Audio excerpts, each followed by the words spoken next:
Hi, everybody. This is John. And that's Brian, and welcome back to Wild Boar Cycling. What's going on today, Brian? Well, we're inside today. I feel like it's been a hot minute since we've been doing one of these. I hear you've been pumping some iron. I have. Thanks for asking. Hey, you know, if you remember back a few episodes when I set up my training plan for the year, and the link is up here or over there somewhere, that I was going to do 3 things, and one of them was add a weight training program to my exercise routine, and that's what I did. Yeah. So why'd you do that? Why did I do that? Well, the science is pretty clear, Brian. As a master senior cyclist, okay, we know science tells us that the humans lose 3 to 8% of their bone density and muscle mass per decade after the age of 30. And the best way, science says this again and again, to maintain that bone mass and muscle mass is to do a resistance training program. And that's why I added it into my routine. Yeah. All right, so when you say I added it in my routine, what are you doing? What am I doing? I've added a once a week trip to the local gym. I am not a gym rat. You know, those were several decades ago where I used to spend several days a week in the gym. And what I did is I just concentrated on one day a week. I'm going to go do resistance training. And I followed a very specific program with that. So I got a point because I know I'm going to say you're a bit of a weight weenie. I know you're shedding grams off your bike. So here's the thing: is like you don't want to like get all bulky, right? No. So what are you doing to make sure that you're building strength, but you're also not offsetting all the weight savings you've just done on your bike? That's true. And if I look at my body weight, I haven't gained any pounds at all. And I've been doing this now for almost 5 months. Once a week for 5 months. It takes about 45 minutes in the gym. But what I did is I never went to failure with any of the activities that I did. I focused on more sets, lower repetitions. And an example of it was like, gosh, you know, I started like, here's a data example. My baseline of leg press. I started in January and almost went to failure at only 160 pounds. Now this past week, I'm at 270 in weights. And wow, that's a 100-pound increase in 5 months. And I don't feel like I'm going to failure on any of those activities. Yeah. Yeah. Wow, that's quite a change. So you started some. Let's see some results. What do you got? Gonna give me some numbers here, some quantitative results. I'll give you some quantitative results. Yeah, that's really. Let's just talk about. You know, I'm just fresh off of doing the Davis Double. That's a 200-mile bicycle ride. And if I look at my results from the previous year to this year, it wasn't necessarily any quicker, but you know, you can't control weather factors and you can't control all those environmental conditions. But what I did notice was my first 100 miles was like about 7 hours and 40 minutes.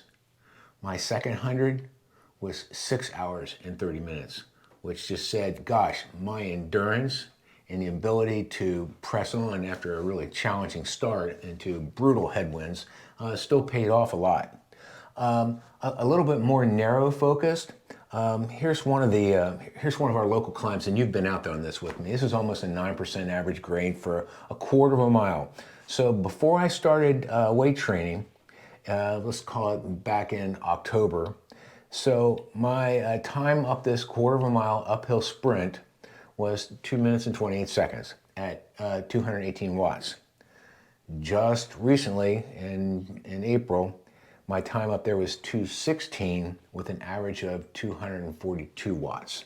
So clearly it's helped on my climbing. I feel so much stronger, you know, going through those particular aspects of the cycling routine. Yeah, cool. Cool. What about like the less number stuff? Like how does it feel? Like, do you feel different? Yeah, I do feel different. Let me just show you. It's a pretty interesting graphic here. I don't feel like a Tyrannosaurus Rex with those bony arms that were like hanging out of my skin-tight suit. And all of a sudden I noticed my race fit jerseys were all flopping around my biceps. I'm thinking, okay, yeah, I've definitely added some muscle tone to my shoulders and to my arms. And I think one of the most interesting ones was how my lower back doesn't bother me as much anymore. One of the activities, and we should go through those for folks in just a second, is the deadlift. And I have some spinal stenosis, okay, in my lower back, which says you shouldn't be doing deadlifts.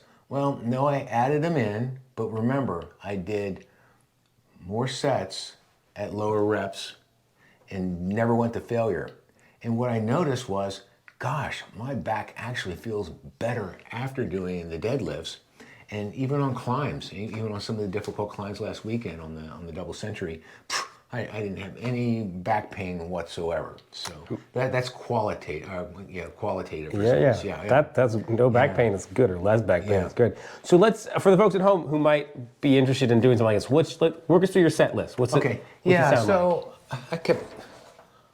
I kept track of that. Of course you did. Of course I did. Of course you did. I wrote down every time before I went out, I wrote down what I was going to do. So I really focused on cycling specific activities, and I started at a weight that made sure I didn't go to failure.